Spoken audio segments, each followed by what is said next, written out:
এই জমিনে দিন এখনো পর্যন্ত কায়েম হয়নি। এই দিনকে কায়েম করতে গিয়ে সব এক হওয়া লাগবে। আর এই জায়গায় কোনো ফতোয়াবাজি কেউ করবেন না। আপনি আলাদা আলাদা দলে আছেন করেন, আমি নিষেধ করছি না, কিন্তু দিন কায়েমের ব্যাপারে যখন কথা বলা হবে এই জায়গায় যদি কেউ কারো বিরুদ্ধে ফতোয়াবাজি করেন, বুঝবেন এটা জাতির শত্রু, ইসলামের শত্রু। আর আল্লাহ যাকে তাকে দিয়ে কাছে নিয়ে আসবে না। ইয়াজিতাবি ইলাইহি মাইয়াশা, এখানে সরাসরি আল্লাহ নিজে কর্তা ফাইল। আল্লাহু ইয়াজিতাবি, আল্লাহ বলেন আমি নির্বাচিত করি। একামতে দিনের কর্মী যারা, এদের মন ভরে যায়। জবাব দিলেন না কেন? আল্লাহু ইয়াজিতাবি ইলাইহি মাইয়াশা ওয়া ইয়াহদি ইলাইহি মাইয়ুনিব। সূরা শুরার 13 নম্বর আয়াতের শেষের দিকে আছে। আল্লাহ তাআলা বলেন যাকে তাকে দিয়ে আল্লাহ একামতে দিনের কাজ করান না। এই পৃথিবীতে যাকে আল্লাহ পছন্দ করেন, নির্বাচিত করেন, যার প্রতি আল্লাহ সন্তুষ্ট, তাকে দিয়ে আল্লাহ এই কাজে লাগান। ওয়াহদি ইলাইহি মাইয়ুনিব, এবং যে ব্যক্তি আল্লাহর দিকে মন থেকে ফিরে আসতে চায়। সুতরাং বাংলাদেশ জামাতি ইসলামী ওলামা বিভাগ এর সাথে যারা সম্পৃক্ত আছেন, আপনি বিশ্বাস করতে পারেন আল্লাহ আপনাকে কবুল করে নিয়েছেন। কারণ এখানে যে শব্দটা আল্লাহু ইয়াজিতাবি ইলাইহি মাইয়াশা, আল্লাহ যাকে ইচ্ছা তাকে নির্বাচিত করেন একামতে দিনের জন্যে। কারণ এর আগে এই শব্দগুলো আমরা পেয়েছি, আনাকিমুদ্দিন ওয়ালা তাতাফাররাকু ফি, তোমরা সবাই মিলে আল্লাহর দিনকে কায়েম করো। এ বিষয়ে কোনো মত পার্থক্য, বিচ্ছিন্ন ফতোয়াবাজি এদিকে ওদিকে যাওয়া যাবে না। আমরা কয়েকদিন আগে একটা ইবাদত পালন করলাম, সেটা ওয়াজিব, নাম কুরবানি। জবাব দেন তো কি? আরো জোরে বলেন। 10, 11, 12 জিলহজ 3 দিন একাধারে আমরা সারা দেশে কোরবানি করেছি। এটা ছিল ফরজ না ওয়াজিব? এটা ওয়াজিব পালন করার জন্য এই ফরিদপুর, গোপালগঞ্জ এই সমস্ত এলাকার মানুষেরা 2.5 লাখ, 3 লাখ, 5 লাখ, 10 লাখ, 50 লাখ টাকা দিয়ে গরু কিনে কোরবানি দিয়েছে না দেয়নি? এটা কি ছিল বলেন তো? কতগুলো ওয়াজিব এক জায়গায় করলে একটা ফরজ হয়? কথা বোঝেন আমার? কতগুলো ওয়াজিব এক জায়গায় করলে একটা ফরজ হয় বলেন? গোপালগঞ্জবাসী, ফরিদপুরবাসী বলেন। তামাম দুনিয়ার সব ওয়াজিব এক জায়গায় করলে একটা ফরজ হবে বলেন? এই যে কোরবানি করলেন 20-30 লাখ, 50 লাখ টাকা দিয়ে, এটা কি ফরজ না ওয়াজিব? এই ওয়াজিবের আগে আর একটা কাজ আছে, সেটা ফরজ। এই জমিনে দিন এখনো পর্যন্ত কায়েম হয়নি। এই দিনকে কায়েম করতে গিয়ে সব এক হওয়া লাগবে। আর এই জায়গায় কোনো ফতোয়াবাজি কেউ করবেন না।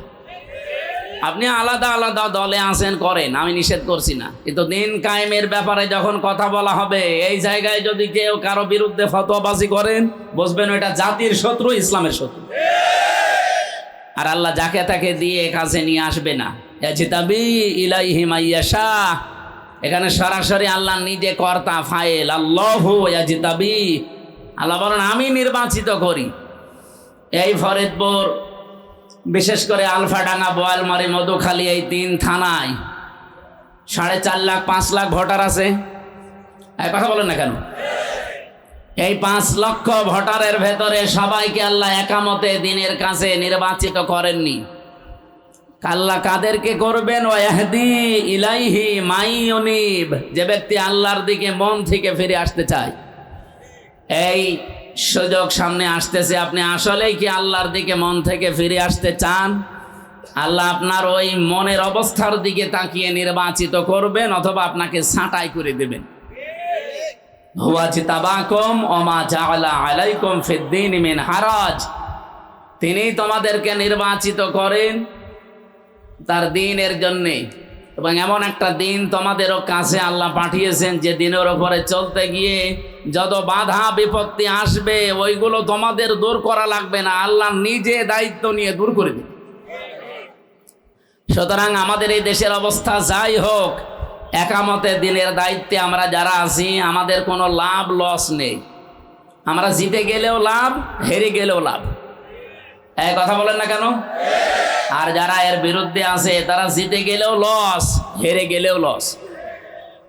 কারণ কোন মানুষ যদি অবৈধভাবে সুখ ভোগ করে দুনিয়ায়, তার এক একটা অবৈধ সুখের কারণে কমপক্ষে 10 থেকে 70টা অশান্তি আল্লাহ দুনিয়া আখিরাতে তাকে দেবে।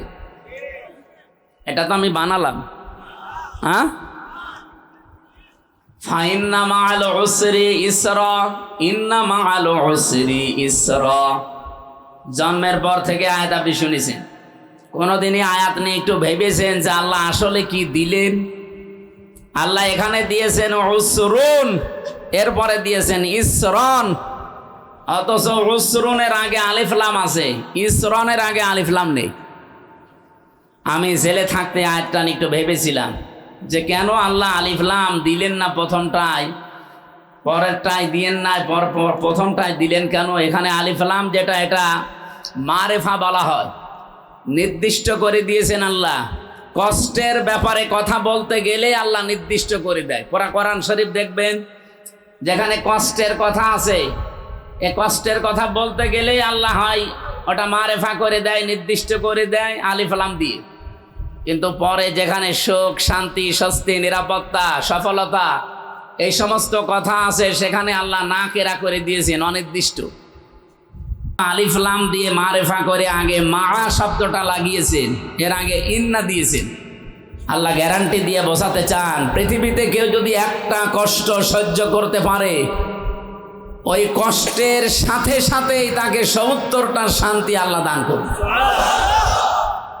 আমরা এই 54 বছরে যারা কষ্ট সহ্য করেছি দ্বীনের জন্যে, মানবতার জন্যে, রাসূলুল্লাহর জন্যে, আপনি বিশ্বাস করতে পারেন আপনার এক একটা কষ্ট সহ্য করার সাথে সাথে কমপক্ষে 70টা শান্তি আল্লাহ আপনাকে দান করবে। কিন্তু যারা অবৈধভাবে সুখ ভোগ করবে দুনিয়ায়, শান্তি পাবে, এক একটা অবৈধ সুখ শান্তি ভোগ করার কারণে ঠিক আপনাকে কমপক্ষে 70টা অশান্তি দুনিয়ায় ভোগ করা লাগবে। এই জন্য আমরা যারা বৈধভাবে শান্তি পেতে চাই, আমরা বেঁচে থাকলেও লাভ, মরে গেলেও লাভ। কিন্তু যারা অবৈধভাবে শান্তি ভোগ করতে চায়, এখনো অনেকে আবার উঠে পড়ে লেগেছে যে যা হয় হোক শান্তি চাই। মনে করে চেয়ারে বসলে মনে হয় শান্তি পাওয়া যায়। আরে ভাই, চেয়ারে বসলে শান্তি সুখ আপনি পাবেন, কিন্তু এটা তো বৈধ হওয়া লাগবে। অবৈধভাবে সুখ শান্তি পেলে আপনি জীবনেও সামনে স্বস্তি নিরাপত্তা নিয়ে বসবাস করতে পারবেন না। 70টা অশান্তি আপনাকে সাথে সাথে আল্লাহ দিয়ে দেবে। কারণ মা মানে সাথে, মা মানে কি? আল্লাহ এরকম ভুল যেন আমাদের কাউকে দিয়ে না করার। আমরা এবার শান্তি সুখ পেতে চাই, স্বস্তি নিরাপত্তা পেতে চাই, কিন্তু বৈধভাবে না অবৈধ। জনগণের ভোট না নিয়ে যদি কেউ ক্ষমতায় যায়, ওটা কি বৈধ শান্তি পাবে না অবৈধ? এই অবৈধ কেউ শান্তি পেতে চান? বলেন। অনেক মানুষ লাফাচ্ছে যে না আমি কিছু চাই না। কিচ্ছু চান না, কি চান?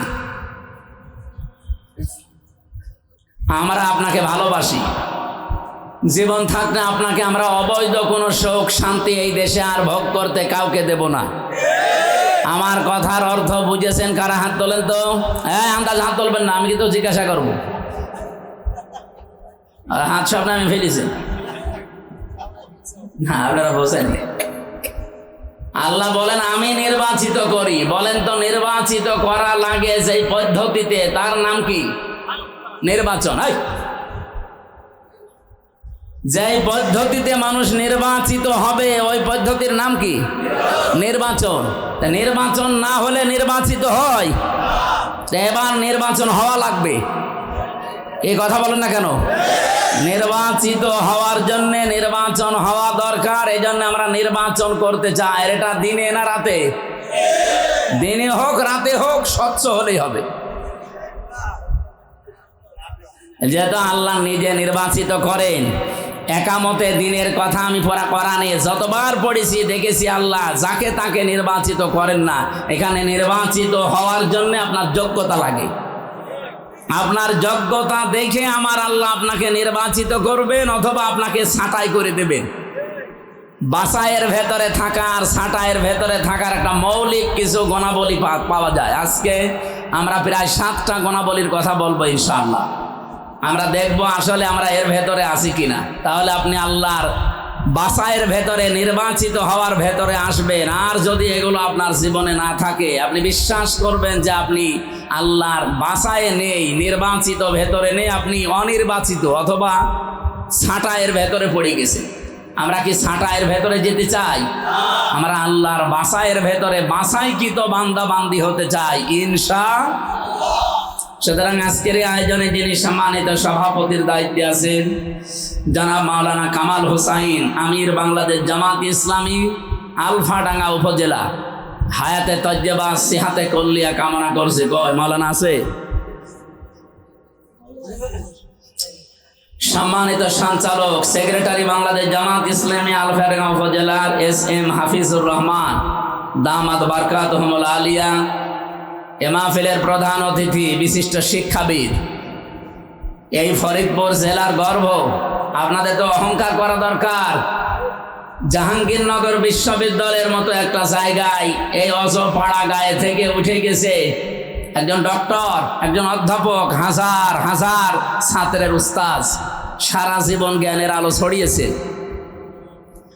বিশিষ্ট রাজনীতিবিদ, বাংলাদেশ জামাত ইসলামী মনোনীত ফরিদপুর 1 আসনের সংসদ সদস্য পদপ্রার্থী অধ্যাপক ডক্টর মোহাম্মদ ইলিয়াস মোল্লা, সাবেক চেয়ারম্যান রসায়ন বিভাগ, জাহাঙ্গীরনগর বিশ্ববিদ্যালয়, ঢাকা। আতালাল্লাহু উমরাহু ওয়া বারাকাল্লাহু ফি হায়াতি। বলেন আমিন। এতক্ষণ যারা কথা বললেন, কৃষিবিদ শেখ মোহাম্মদ মাসউদ, অধ্যাপক ইমারত হোসেন চৌধুরী, কর্ম পরিষদ সদস্য বাংলাদেশ জামাত ইসলামী ফরিদপুর জেলা, মুফতি সিরাজুল ইসলাম, প্রভাষক মোহাম্মদ ওহিদুল ইসলাম, মাওলানা রিজওয়ানুন নবী রিদওয়ান, মাওলানা হোসাইন আহমেদ, মাওলানা শরীফুল ইসলাম, মাওলানা আমিনুল্লাহ, হায়াতে তজ্জেবা সিহাতে কল্লিয়া কামনা করছি এদের। বলেন আমিন। প্রশাসনে যারা এসেছেন আপনাদেরকে ধন্যবাদ জানাচ্ছি। এই আলফাডাঙ্গা থানা কত দূর এখান থেকে? এই থানার সম্মানিত অফিসার ইনচার্জ যিনি আছেন ওসি সাহেব, এই উপজেলার যিনি টিওনো আছেন, এই জেলার যিনি SP আছেন, DC আছেন, প্রশাসনের দায়িত্বে যারা আছেন, আল্লাহ তাদের হায়াতে তজ্জেবা সিহাতে কল্লিয়া দান করুন। 2টা চোখ জাহান্নামে যাবে না, তার ভেতরে প্রশাসনের একটা, যারা রাত জেগে মানুষের সম্পদ ইজ্জত আবরু পাহারা দেয়। যদিও আগস্টের 5 তারিখের আগে যারা ছিল এই মানুষগুলো কালার হয়ে গিয়েছিল জাতির কাছে। আমরা চাই আগামী থেকে যদি ইসলাম এই দেশে প্রতিষ্ঠিত হয়, প্রশাসনকে বিশেষ করে পুলিশ যারা, এদের 2টা কাজ করা লাগবে। 1 নম্বরে ওরা চলবে ওদের আইজির কথা মতো। দেশের কোন নেতা খেতা নেত্রী নেতা এদের কথা মতো চলা দরকার নেই, তাহলে অপরাধ দেশ থেকে দূর হবে না। বাংলাদেশ প্রশাসন যদি চায় একদিনে বাংলাদেশ জান্নাত করে ফেলতে পারে, যদি কোনো নেতা খেতা নেত্রীর কথা না শুনে ওদের আইজির কথা মতো চলে। এজন্য ওদের বিভাগটা আলাদা করে দেওয়া লাগবে সামনে। কারণ প্রশাসনের পুলিশ বিভাগ এটা পৃথিবীর, এই যে আমরা এটা তৈরি করিনি, এটা বানিয়েছে হযরত ওমর। সুবহানাল্লাহ বলতে পারেন না? এই বিভাগটা বানিয়েছে কে? হযরত ওমর ফারুক রাদিয়াল্লাহু তাআলা আনহু। 2 নম্বরে আমি বারবার বলি, এবং আমি যদি সামনে ইসলাম ক্ষমতায় যেতে পারে সর্বপ্রথম এই কাজগুলো করা হবে ইনশাআল্লাহ। তাদের 8 ঘন্টা ডিউটি। বাংলাদেশে যেখানেই চাকরি করেন ডিউটি কয় ঘন্টা? বলেন বলেন, আরো জোরে বলেন। হ্যাঁ ছেলে কথা বলা যাবে পরে, ভাই পরে, একটু পরে।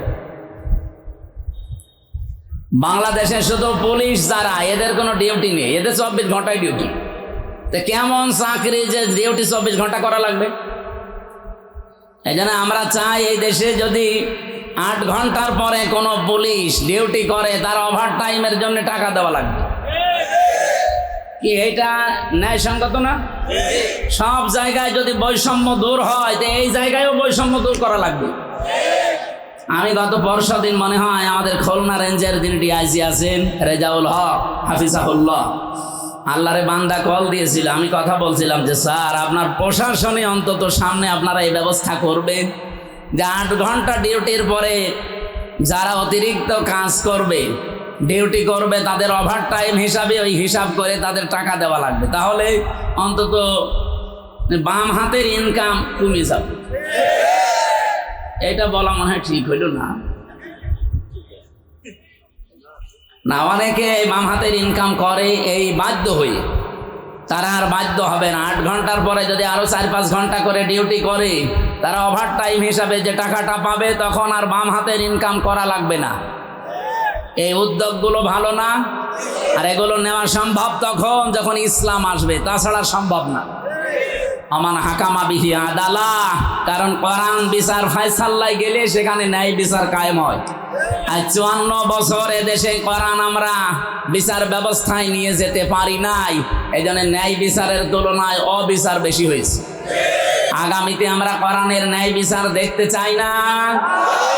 কারা চান দেখি তো? লিল্লাহি তাকবীর। পুলিশ হাত তুলেছে? তোলে না, চলবে না। মানে ওদের 8 ঘন্টার পরে ডিউটি করলে সরকারের টাকা দেওয়া লাগবে। ওদের যে কষ্ট, ওদের কাছ থেকে আমি দেখেছি 24 ঘন্টা ডিউটি করা লাগে। টয়লেটে বসে আছে, যদি বাঁশি দেয় ওই অবস্থায় মনে হয় পানি বাঁধ দিয়ে দৌড়ায়।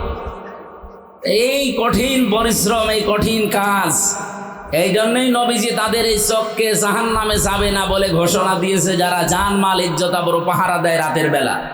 2 নম্বরে যারা মানুষ নিজের অপরাধ গনার কথা স্মরণ করে রাতের বেলায় কাঁদে।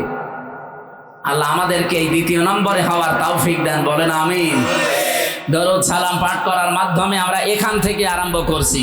এই যে যারা রাতের বেলা অপরাধের কথা স্মরণ করে তওবা করে কাঁদে, জবান খোলে কোরআনের এই আয়াত থেকে, সূরা তাওবা 112 নম্বর আয়াত, এখান থেকে কিছু নেওয়ার জন্য আপনারা পড়েন। সূরা তাওবার ভেতরে 129টা আয়াত আছে। 119 নম্বর আয়াতে আমরা আপনাদের, যেহেতু গোপালগঞ্জ পাশে ফরিদপুর, আল্লাহর একজন অলি আছে, অলি নেই একজন, ওই 8 রশি না 9 রশি আছে না, আমরা অলি মনে করি সবাই, যেহেতু এলাকা আল্লাহর অলি ভক্ত এলাকা। আমরা এই আয়াতটা আমার মনে হয় এই সমস্ত জেলাগুলোতে বেশি শোনা হয়। ইয়া আইয়ুহাল্লাযীনা আমানু ইত্তাকুল্লাহ ওয়া কুনু মা'আস সাদিকিন, ঈমানদারেরা আল্লাহকে ভয় করো আর সত্যবাদীদের সঙ্গী হয়ে যাও। সত্যবাদী কারা? যারা সত্য কথা বলে।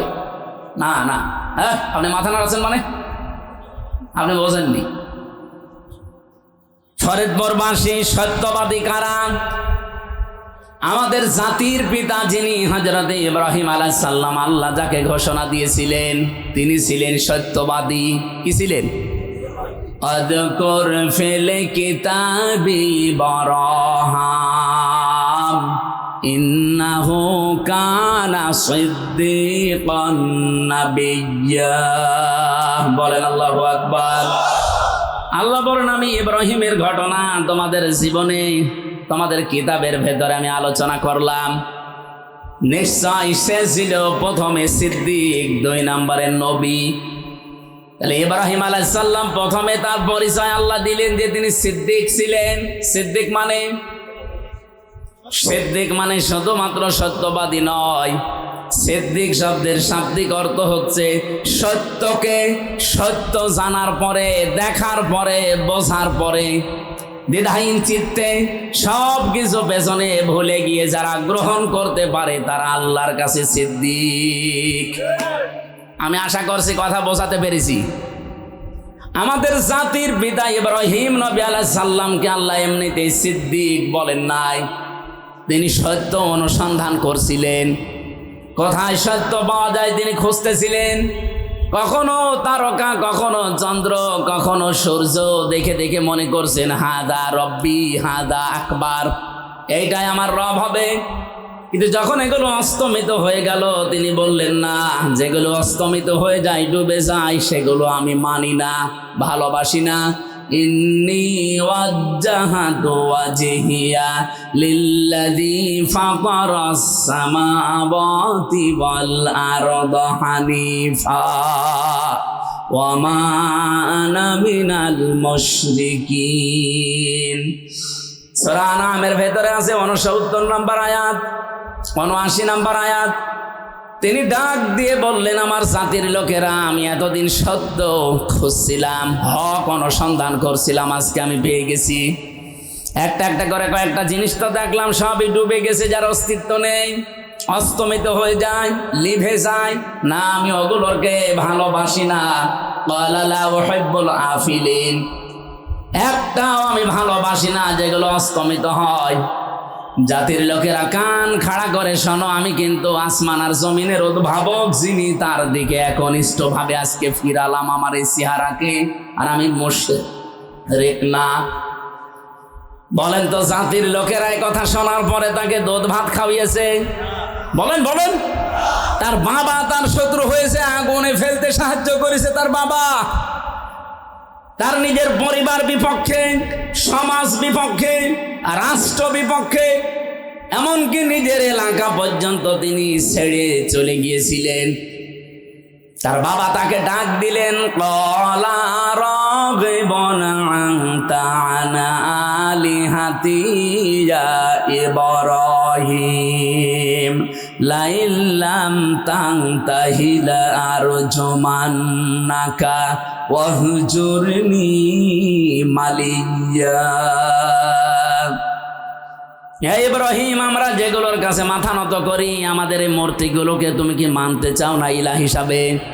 যদি তুমি এই কাজ থেকে বিরত না থাকো, 1 নম্বরের শাস্তি তোমার, আমি তোমাকে মেরে ফেলবো। 2 নম্বরে আমার চোখের সামনে থেকে দূর হয়ে যাও, কোনোদিন আমার সামনে আর আসবে না। কারণ সন্তান হিসাবে হয়তো তোমাকে আমি মেরে ফেলতে গেলেও পারবো না, এই জন্য আমার সামনে আসবা না। নিজের বাবা এই সিদ্ধান্ত নিয়েছিল যখন তিনি সত্যের ঘোষণা দিয়েছেন। আমরা আজ পরে আয়াত নাজিলের পরে হয়তো এখন ওই মূর্তি পূজা আমাদেরকে দিয়ে কেউ করাবে না, কিন্তু এর বিপরীত আর একটা কাজ আছে। মানুষ হয়ে যারা মানুষের তৈরি করা আইন এই পৃথিবীতে কায়েম করতে চায়, এরাও মূর্তি পূজার শামিল। এই কথা বোঝা লাগবে। ওরা 1500 বছর আগে পূজা করত, এখন হয়তো ওইভাবে মুসলমানদের ভেতরে নিয়ে আসলে এদেশের মুসলমান নামাজ পড়তে না পারে, রোজা রাখতে না পারে, কিন্তু সরাসরি মূর্তি পূজা করবে। এটা তো খাওয়ানো লাগবে, এটার বিপরীত খাওয়াচ্ছে। এটা মানুষ হয়ে আইন তৈরি করে মানুষের মাথার উপরে চাপিয়ে দেয়, এইটাও একটা ওই মূর্তি পূজার মতো শিরিক। কারণ আল্লাহুল খালক ওয়াল আমরু, এ জমিন যার, আইন চলবে। আরো জোরে বলেন, আইন চলবে।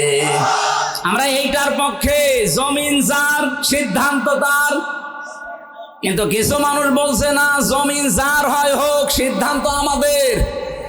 ওই জামানায় ওরা মূর্তি পূজা করেছে, এই গোনা করতো, এখন এরা মানুষের আইন তৈরি করা প্রতিষ্ঠা করে একই গোনা করছে। শিক্ষিত মানুষ হয়তো বুঝেছেন, যারা অশিক্ষিত মানুষ বসে আছেন তাদের জন্য আমি আবার বলছি, মূর্তি পূজা, দরগা পূজা আর দুর্গা পূজা জিনিস একই। মুসলমানেরা আজ দরগা পূজা করে আর হিন্দুরা দুর্গা পূজা করে। জিনিসের ভেতরে কোনো পার্থক্য আছে? ওদেরও বিশ্বাস যা, আমাদেরও বিশ্বাস তাই। ওরাও মনে করে এই দুর্গা আমাদেরকে অনেক কিছু দিতে পারে, আমরা মনে করি দরগা আমাদেরকে অনেক কিছু দিতে পারে, অথচ দুইটার ভেতরে কোনো ক্ষমতা। আরো জোরে বলেন। ফরিদপুরবাসী স্পষ্ট কথা বলছি, যারা মানুষের তৈরি করা আইন কায়েম করতে চান, আপনি শিরিক করছেন। বলেন বলেন। আমাদের জাতির পিতা ইব্রাহিম এখান থেকেই মুখ ফিরিয়েছিলেন। আমার জাতির লোকেরা, আপনারা আজ মানুষ হয়ে মানুষের কাছে মাথা নত করেন, মানুষ হয়ে মাটির তৈরি করা পুতুলের কাছে মাথা নত করেন। আমি আমার এই চেহারাকে আজকে ঘুরিয়ে দিলাম, এমন একজনের দিকে ঘুরিয়েছি যিনি ফাতারা। ফাতারা মানে না, ফাতারা শব্দের শাব্দিক অর্থ যিনি মডেল ছাড়া, নমুনা ছাড়া, কোনো নিদর্শন ছাড়া, কোনো আকৃতি ছাড়া নতুন করে একটা জিনিস বানাতে পারে, তার নাম ফাতার। এটা কে? এই যে আল্লাহ আমাকে বানিয়েছে আর একজনকে দেখে দেখে। বলেন বলেন। মোল্লা সাহেবকে বানিয়েছে আর একজনকে দেখে দেখে, পুরাটা আকৃতি আলাদা। এমনকি আমার সাথে ওনার জীবনেও কোনোদিন মিলবে না, মিলছেও না। সব চাইতে গুরুত্বপূর্ণ জিনিস যেগুলো মেলে না, তার ভেতরে অন্যতম হচ্ছে আমাদের এই চামড়া। ৯,৭৬৮ প্রকার চামড়া আমার শরীরে আছে। আমার চামড়া আর মোল্লা সাহেবের চামড়া যদিও মনে হচ্ছে একরকম। আপনি যদি মনে করেন আমার চামড়া কেটে গেছে, মোল্লা সাহেবের চামড়া এনে লাগিয়ে দেবেন, জীবনে লাগবে না, পছন্দ ধরবে। কি কথা বলছেন? আপনি লিখিয়ে দেখেন, ৯,৭৬৮ প্রকার চামড়া পেয়েছে বিজ্ঞান ৩.৫ হাত বডিতে। একটা চামড়া আর এক জায়গায় লাগিয়ে দেবেন, কারণ না লাগা তো দূরের কথা, আরো পছন্দ ধরে যাবে, নষ্ট হয়ে যাবে। চামড়া যদি ভালো করতে হয় একটাই বুদ্ধি আছে, আমার শরীরের কোন চামড়া ওখানে লাগানো লাগবে। এটার দ্বারা একটা শিক্ষা আমি পেয়েছি। ওয়ালা তাসিরু ওয়াসিরাতু বিসরা উখরা আয়াতের ব্যাখ্যায় পাবেন, আল্লাহ বলেন কেউ কারো বোঝা কিয়ামতের দিন বহন করবে না। কুল্লু নাফসিন বিমা কাসাবাত রহিনা, যে যেই ধরনের কাজ করে কিয়ামতের দিন তার জন্য ওই পুরস্কারই দেওয়া হবে। এখান থেকে আমি একটা শিক্ষা যেটা বললাম, কেউ কারো বোঝা যখন বহন করছে না, তার প্রমাণ এই চামড়াটা আমার চামড়া মোল্লা ভাইয়ের চামড়ার সাথে মেলে না। আর কিয়ামতের দিন উনি আমাকে দুনিয়াতে বোঝা যে হামজা চিন্তা নেই, কিয়ামতে আমি পার করে দেব, আর আমি বিশ্বাস করে বসে আছি যে বাবা আছে, চিন্তা নেই। এটা ডাহা মিথ্যা কথা। আমার চামড়ায় ওনার সাথে মেলছে না, আমার পাপের বোঝা উনি বহন করবে। উনি বোঝায় আর আমি বুঝে ফেলি উনি একটা ভণ্ড আর আমি একটা পাগল। এরকম ভণ্ড পাগল এই জেলায় নেই, সারা বাংলাদেশে এই জেলায় বেশি। এই ভণ্ড হওয়া যাবে না, পাগলও হওয়া যাবে না। কথা বলুন না কেন? কোন ভণ্ডকে, কোন পাগলকে আল্লাহ জান্নাতে দেবে না। আপনাকে সচেতন হওয়া লাগবে। আমার ভাইরা, আমি যে কথা তুলেছিলাম, মহান রব্বুল ইজ্জাত ওয়াল জালাল যাকে জাতির পিতা ঘোষণা দিয়েছেন, একটা দুইটা দিন না, তাকে 50টা পরীক্ষার পরে ঘোষণা দিয়েছেন। তিনি এই সত্য অনুসন্ধান করতে করতে যখন পেয়ে গেলেন, অনেক কিছু তার ছাড় দেওয়া লেগেছে এই সত্যকে গ্রহণ করতে গিয়ে, তারপরে তিনি সিদ্দিক হয়েছিলেন। আর আমাদের বাংলাদেশের মানুষকে আমরা চোখে আঙ্গুল দিয়ে সত্য কোনটা দেখিয়ে দিলাম, তারা মানতে চায় না। আপনি কিসের সিদ্দিক? কিয়ামতের দিন যে 4 কাতার আল্লাহ প্রথমে তৈরি করবে, মিনান নাবিয়্যিনা ওয়াস সিদ্দিকিনা ওয়াস শুহাদাই ওয়াস সালিহিন। প্রথমে আল্লাহ কাতার বাড়াবেন নবীদের, এ কাতারে অন্য কেউ উঠতে পারবে না, শুধু নবীরা থাকবে। দ্বিতীয় কাতারে আল্লাহ বলেন সিদ্দিক, যারা সত্যকে সত্য জানার পরে, বোঝার পরে যারা চিন্তা ছাড়া, প্রশ্ন ছাড়া দ্বিধাহীন চিত্তে মেনে নিয়েছে, এরা হচ্ছে কিয়ামতে কাতারে উঠবে। এর ভেতরে প্রথমেই থাকবে যিনি আমাদের হযরতে আবু বকর সিদ্দিক রাদিয়াল্লাহু তাআলা আনহু। ইলা আখিরি আয়া।